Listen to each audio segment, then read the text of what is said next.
नमस्कार प्रिय विद्यार्थियों, मैं रविकांत सर। आज आपकी क्लास में फिर से आपका हार्दिक स्वागत है।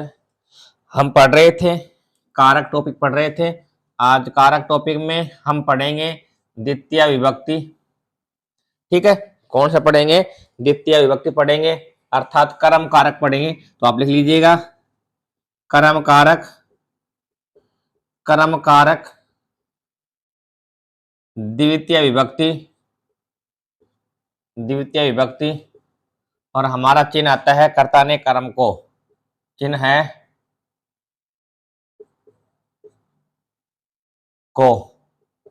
ठीक है, कर्ता ने कर्म को। देखिएगा प्यार विद्यार्थियों, ये कारक में जो द्वितीय विभक्ति है बहुत ही इंपॉर्टेंट है।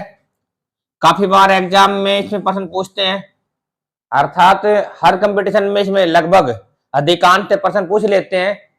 तो हम पढ़ेंगे कर्म कारक में द्वितीय विभक्ति में, जिसका चिन्ह है को। तो लिखिएगा, इसका एक सूत्र है हमारे पास। सूत्र है कृतिरी इष्टतमम कर्म।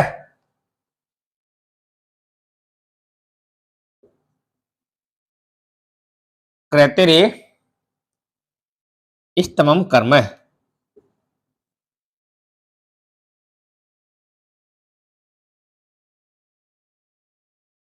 ठीक है, ये हमारा सूत्र है पहला। इसमें लिखेंगे, इसमें लिखो कि यह है कर्म संज्ञा विधायक सूत्र है। यह है कर्म संज्ञा विधायक सूत्र है, विधायक सूत्र है। अर्थात कहने का मतलब है कि जो कृतिरी इष्टतमम कर्म है, ये कर्म कारक का सूत्र है। काफी बार एग्जाम में पूछ लेते हैं कि कृतिरी इष्टतमम किसका सूत्र है। विभक्ति दे दिया आपको या कारक दे दिया आपको, कर्म कारक, कर्ण कारक, कर्ता कारक या संप्रदान कारक। तो अगर हमें याद है तो हम कह सकते हैं कृतिरी इष्टतमम कर्म। ठीक है, आगे लिखिएगा दूसरा, क्रैमिणी द्वितीय।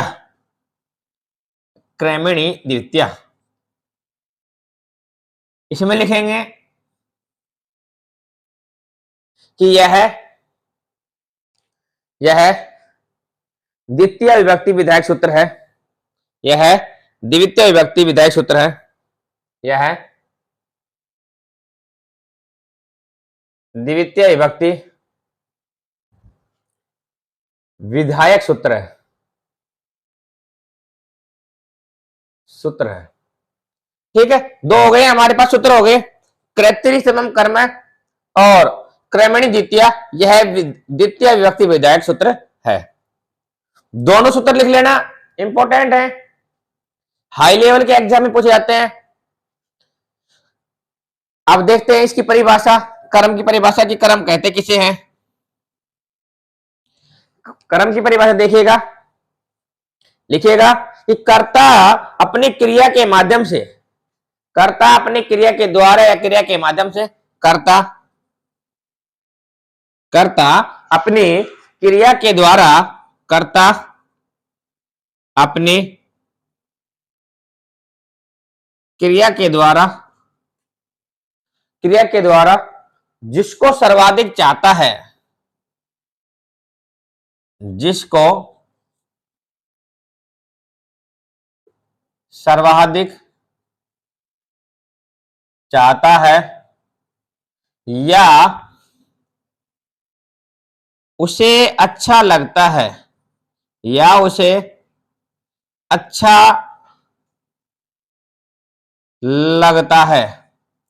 कर्ता अपनी क्रिया के द्वारा, कर्ता अपनी क्रिया के द्वारा जिसको सर्वाधिक चाहता है या उसे अच्छा लगता है, उसे हम बोलेंगे कर्म बोलेंगे। ठीक है, कर्म क्या बोलेंगे? कर्म की परिभाषा क्या है कि कर्ता अपनी क्रिया के द्वारा जिसको सर्वाधिक चाहता है या उसे अच्छा लगता है, उसे क्या बोलते हैं? कर्म कारक बोलते हैं। उदाहरण देखेंगे, समझ में आ जाएगा आपको। देखिएगा, राम फल खाता है। राम फल खाता है। देखिएगा प्यारे बच्चों, सामने देखिएगा, किसी वाक्य में हम कैसे पहचानेंगे कि कर्म कौन सा है, कर्ता कौन सा है, क्रिया कौन सी है। तो खाना हमारी क्या हो गई है, क्रिया। राम हमारा क्या हो गया है, कर्ता। और फल हमारा क्या है, कर्म है। कि कर्ता अपनी क्रिया के माध्यम से उसे अच्छा क्या लग रहा है, फल अच्छा लग रहा है। क्या अच्छा लग रहा है, फल अच्छा लग रहा है। और जो अच्छा लगता है उसमें कौन सी व्यक्ति आती है, कर्म कारक आते हैं, द्वितीय व्यक्ति आती है। हम इसका लिखेंगे, राम है, वे कर्ता में प्रथम व्यक्ति है, तो राम में आ गया। खाना अर्थात खादती, और फल को क्या बोलेंगे, द्वितीय व्यक्ति में फलम फले फलानी, फलम फले फलानी।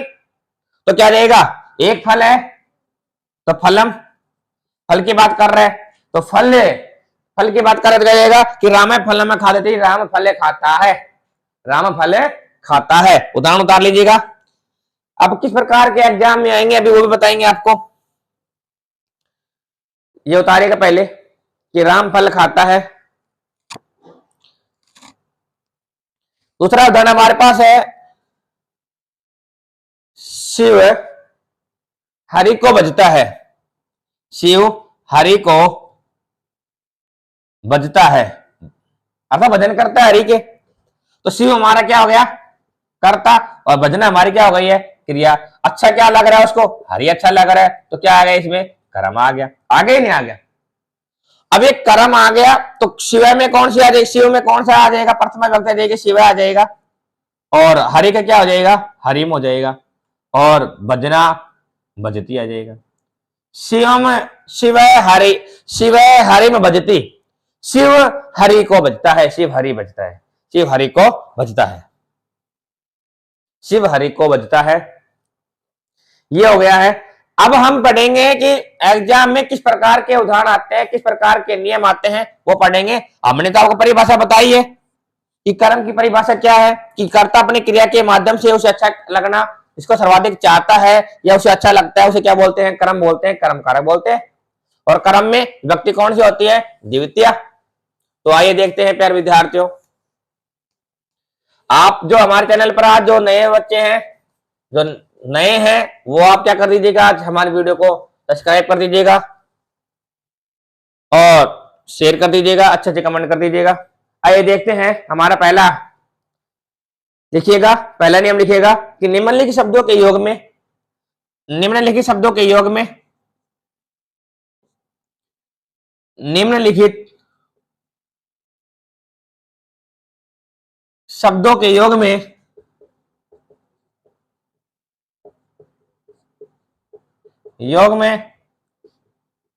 द्वितीय विभक्ति प्रयुक्त होती है, द्वितीय विभक्ति प्रयुक्त होती है। निम्नलिखित शब्दों के योग में द्वितीय विभक्ति प्रयुक्त होती है। अर्थात जो ये नियम लिखा रहा हूं, पहला नियम लिखा रहा हूं, बहुत ही मोस्ट नियम है। एग्जाम में काफी बार इसमें क्वेश्चन आते हैं, बहुत ज्यादा बार क्वेश्चन आते हैं इसमें। द्वितीय विभक्ति में जो पहला नियम है इसमें, कि मैं लिखाऊंगा इसमें नियम में कि कौन कौन शब्द आएंगे हमारे वाक्य में, सेंटेंस में कौन कौन शब्द आएंगे। उन शब्दों को देखकर, उन वाक्यों में से वर्ड को देखकर, शब्दों को देखकर हमें क्या करना है, द्वितीय विभक्ति लगानी है। देखिएगा, लिखिएगा मेरे साथ साथ लिखिएगा। हमारा जो नियम है, पहला नियम है, चाहे आप इसको मेरे साथ साथ नोट कर लीजिएगा। अवीत है, अवीत है या उभयत है, अवीत है या उभयत है, अर्थात दोनों ओर। क्या होता है, दोनों ओर, दोनों ओर। आगे देखिएगा, परितय, परितय और सर्वतः। क्या आएगा, चारों ओर, चारों ओर। तीसरा है समय या निक्षा, समय या निक्षा, इसमें आएगा समीप में, समीप में। चौथा आता है हमारे पास अंतरेण, देखिएगा, कारक को आपको बोरिंग सब्जेक्ट नहीं समझना है, बोरिंग टॉपिक नहीं समझना है, क्योंकि कारक ही एक ऐसी रीढ़ की हड्डी है, जिस प्रकार मानव शरीर में रीढ़ की हड्डी होती है, उसी प्रकार ये भी कारक व्याकरण में, व्याकरण टॉपिक को क्या करता है, मजबूत करता है। अगर कारक समझ में नहीं आए तो समझ लेना आपको समझ में नहीं आया। तो कारक को आप एक बार देखिएगा वीडियो, 2 बार देखिएगा, बार बार देखिएगा और अभ्यास करते रहिएगा। तो देखिए चौथा इसमें है हमारा है अंतरेण या विना, अंतरेण या विना, इसका आता है अंतरेण बीच में, विना, विना। पांचवा आता है अंतरा, अंतरा होता है बीच में।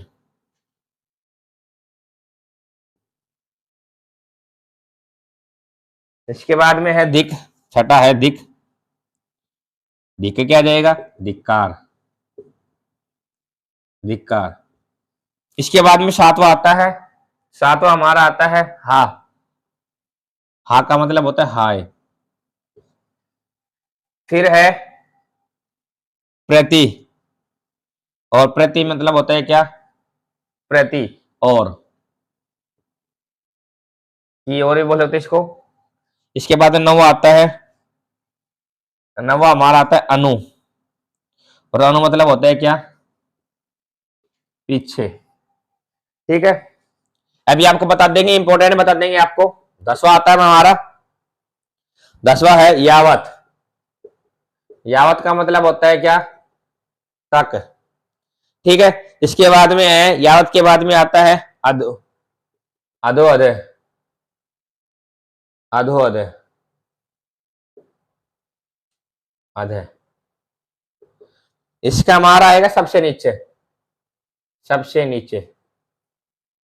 देखिएगा हम वीडियो को शॉर्ट नहीं बनाएंगे बिल्कुल भी, अगर शॉर्ट बना दिया, अगर हमें इसमें से 11-12 नियमों से अगर हमने 5-4 नियम बता दिए और आपका नुकसान हो जाएगा तो अब हमारी गलती मानी जाएगी। ठीक है, इसलिए हमें हम पूरा बताएंगे, आपको पूरा खोलकर बताएंगे। तो 11वां आ गया हमारा अधोअधः। इसके बाद में आता है 12वां आता है ऊपरी ऊपरी, ऊपरी ऊपरी, ऊपर ऊपर। ये हमारा पहला नियम हो गया है। पहला नियम है कि अगर वाक्य में, सेंटेंस में आपको अभितय, उभयतय, परितय, सर्वतय, समया, निक्ष, अंतरा, अंतरेण, विना, अंतरा, धिक, हा, प्रति, अनु, यावत, अधो अधः, ऊपरी ऊपरी, अगर ये शब्द आपको वाक्य में मिल जाए तो हमें वहां पर खाली स्थान में द्वितीय विभक्ति करनी है, कर्म कारक करना है। ठीक है, फैन को बंद कर दे। द्वितीय विभक्ति करनी है, कर्म कारक करना है। अब बात करते हैं हमारे, किसकी बात करेंगे, उदाहरणों की बात करते हैं। और उदाहरण हमारे पास आपके सामने लेकर आ रहे हैं, देखिएगा प्यारे विद्यार्थियों। हमारा उदाहरण आता है, पहला उदाहरण आता है, आपको बताएंगे कि किस प्रकार का उदाहरण एग्जाम में आता है और किस प्रकार का नहीं आता है। वैसे बताएंगे आपको, 3-4 प्रकार के बताएंगे एग्जाम में किस प्रकार पूछते हैं।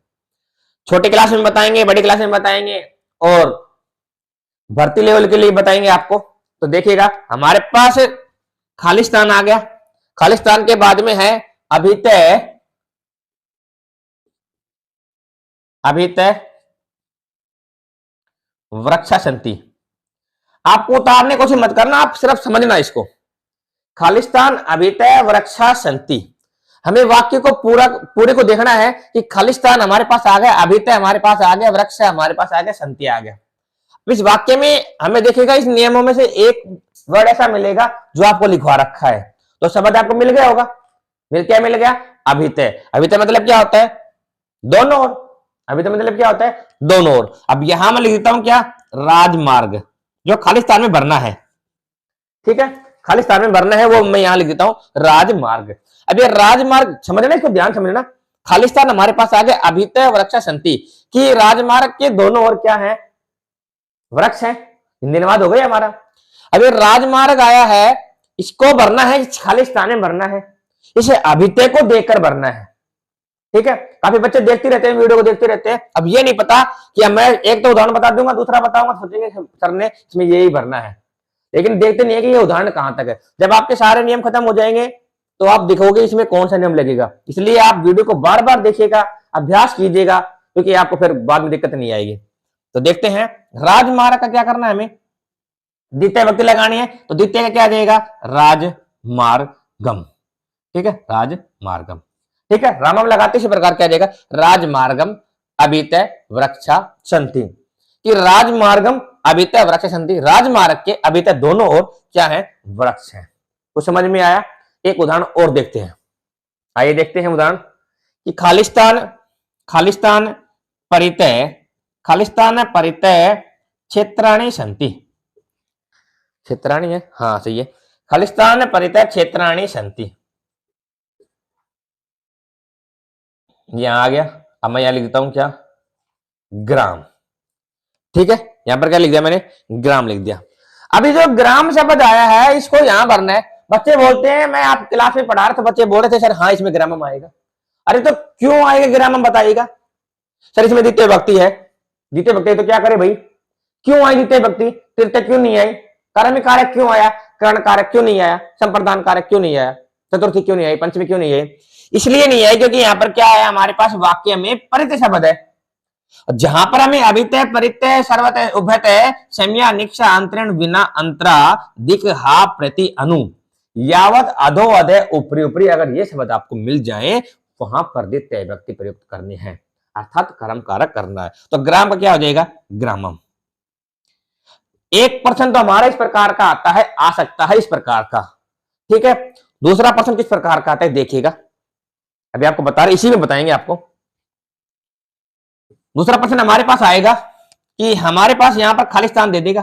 ठीक है, एक प्रकार को तो हमारे पास समझ में आ गया कि खालिस्तान देगा, खालिस्तान में यहां पर देगा राजमार्ग दे दिया, तो राजमार्ग का क्या करना है, राजमार्गम करना है। ठीक है, इसको देखकर अभितय परितय को देखकर करना है आपको। अब दूसरा प्रश्न किस प्रकार आता है, दूसरा प्रश्न आता है कि हमारा खालिस्तान यहां पर दे दिया है, परितय क्षेत्राणि सन्ति। अब मैं यहां लिख देता हूं ग्रामात या ग्रामम। ये 8वीं क्लास में आते हैं क्वेश्चन, 8वीं क्लास में 7वीं क्लास में से क्वेश्चन आते हैं कि ग्रामात और ग्रामम में कौन सी विभक्ति आएगी। बहुत इंपॉर्टेंट है ये 8वीं क्लास वालों के लिए। देखते रहना कि ग्रामात और ग्रामम में कौन सी विभक्ति आएगी। अगर आपको याद है, ये शब्द याद है तो आप कर सकते हो। तो ग्रामात और ग्रामम में कौन सी आएगी, ग्रामम आएगी।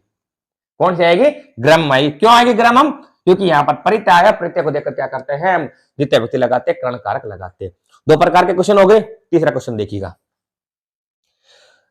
तीसरा क्वेश्चन किस प्रकार आता है एग्जाम में, यहां लिख दिया मैं, ग्रामम लिख दिया। ठीक है, ग्रामम परितय क्षेत्राणि सन्ति, ग्रामम परितय क्षेत्राणि सन्ति। अब आपका तत्कारण पूछेगा कि इस अंडरलाइन जो दी गई है इसमें किस कारण से विभक्ति आई है, कौन सी विभक्ति आई है, हमें बताना है विभक्ति कौन सी आई है भाई। तो हमें लिखना पड़ेगा कि द्वितीय विभक्ति, द्वितीय विभक्ति और परितय शब्द योग्य, परितय शब्द शब्द योग्य, ये बताना हमें कि किसके योग में किस कारण से विभक्ति आई है। कौन सी विभक्ति आई ग्रामम में, द्वितीय आई है। किसके योग में आई है, परितय के तो योग में आई है। यहां पर राजमार्गम में द्वितीय विभक्ति अभितय योग्य, यहां पर और कुछ आ जाए तो ये अगर ये आ रहे हैं तो इसमें से कर देंगे। ठीक है, 3 प्रकार क्वेश्चन हो गए हमारे। अब चौथा प्रकार किस प्रकार आता है देखिएगा, 3 प्रकार हो गए। अब चौथा प्रकार देखिएगा, अगर मैं यहां लिख दूं खालिस्तान की जगह, ग्रामम की जगह मैं लिख दूं यहां पर ग्रामात, ये आते हैं उच्च लेवल के लिए कि ग्रामात जो शब्द आ गया इसमें आपको विभक्ति कौन से लगानी है। ये ग्रामात शब्द है, ग्रामात परितय क्षेत्राणि सन्ति। जो अंडरलाइन है ये वाक्य क्या है, अशुद्ध है। ये आपको क्या करना पड़ेगा, जो अंडरलाइन दी गई है, रेखांकित जो दिया गया है, इसको आपको क्या करना पड़ेगा, शुद्ध करना पड़ेगा। कि आप क्या कीजिएगा, जो रेखांकित शब्द है इसको क्या कीजिएगा, आप शुद्ध कीजिएगा। अगर आपके नियम याद है तो हम कर सकते हैं इसको ग्रामात की जगह क्या आ जाएगा, ग्रामम आ जाएगा। कुछ समझ में आया आपको, आ गया होगा, मेरे अंदाज से आपको समझ में आ गया होगा। अब आपको मैं 4-5 उदाहरण दे रहा हूं, आप खुद कीजिएगा उसको। ठीक है, और कमेंट में बताइएगा कि सर इसका अर्थ ये होता है, इसका मतलब ये होता है, इसका यहाँ ये आए, इसका ये आए। ठीक है, ये मिटान रहा हूं मैं, अगर आप स्क्रीनशॉट लेना चाहते हो ले सकते हो। ठीक है, आगे देखते हैं। तो भाई एग्जाम नजदीक आ रहे हैं, बस अभी नवंबर शुरू हो गया है, 1-2 दिन में होने वाला है। आज हमारी हो गई है, कितनी तारीख हो गई है? 31 तारीख हो गई है आज, और 31 तारीख हो गई है तो क्या करेंगे, कल से हमारा नवंबर लग जाएगा, दीपावली आ जाएंगे, इसके बाद में दिसंबर बचेगा, दिसंबर में यार दुआ आ जाएगी, इसके बाद बचा जनवरी बचेगा, और फरवरी में लास्ट में हमारे क्या है एग्जाम है 10वीं क्लास वालों के लिए, मार्च में आ जाएंगे, फर्स्ट वीक में आ जाएंगे, और इसके बाद में 8वीं क्लास वालों के आ जाएंगे, दोनों के साथ चलेंगे, ठीक है। और मार्च मार्च के में जैसे मार्च खत्म होगा अप्रैल में भर्ती आ जाएंगे, इसलिए आप सभी के लिए क्या इंपॉर्टेंट है, तो देखिएगा मैं आपको नियम लिखा रहा हूँ, वो लिखा रहा हूँ, आपके उदाहरण लिखा रहा हूँ, आप इसको कमेंट में करके बताइएगा मेरे को उदाहरण समझ में आया कि नहीं आया आपको, ठीक है। तो मैं लिख रहा हूं, देखिएगा खालिस्तान धिक, खालिस्तान धिक, यहां पर लिख देता मैं दुष्ट, ठीक है। दूसरा उदाहरण देखिएगा, दूसरा है हमारे पास गणेश, गणेश खालिस्तान यावत, गणेश खालिस्तान यावत गच्छति, गच्छति, ठीक है। यहां पर लिख देता मैं 1, ठीक है। और देखिएगा हमारे पास तीसरा है खालिस्तान ऊपरी ऊपरी, ऊपरी ऊपरी सूर्य अस्थि, सूर्य अस्थि, यहां मैं लिख देता हूं क्या लोकम। अब इसे तो तीसरा शब्द है, इसमें आपको बताना है, क्या बताना है, तत्कारणम बताना है, कारण बताना है कि क्या तो कारण है और कौन सी व्यक्ति है, ठीक है।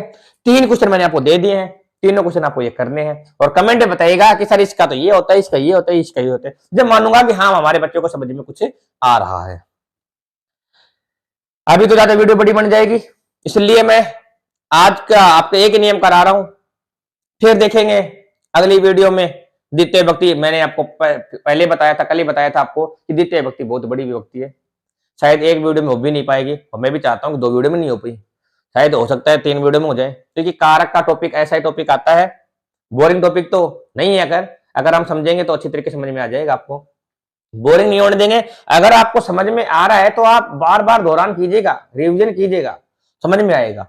अब आपको तीनों प्रश्नों के उत्तर देने हैं। पहले में तो आपको दुष्ट का क्या करना है खालिस्तान में, यहाँ पर 1 का इसको क्या करना है खालिस्तान में, और जो लोकम शब्द आया है तो इसमें कौन सी विभक्ति आई है और किस कारण से आया है, ये आपको मेरे को कमेंट में करके बताइएगा, ठीक है। और आप जो आज नए हैं वो क्या कर दीजिएगा, वीडियो को शेयर कर दीजिएगा, सब्सक्राइब कर दीजिएगा, और अच्छे अच्छे कमेंट कर दीजिएगा, और इनके उत्तर आपको बताना है आपको, ठीक है। फिर मिलेंगे अगली वीडियो में, इसी के साथ मैं आपके उज्जवल भविष्य की कामना कर अपनी वाणी को विराम देता हूँ। धन्यवाद, जय हिंद, जय भारत।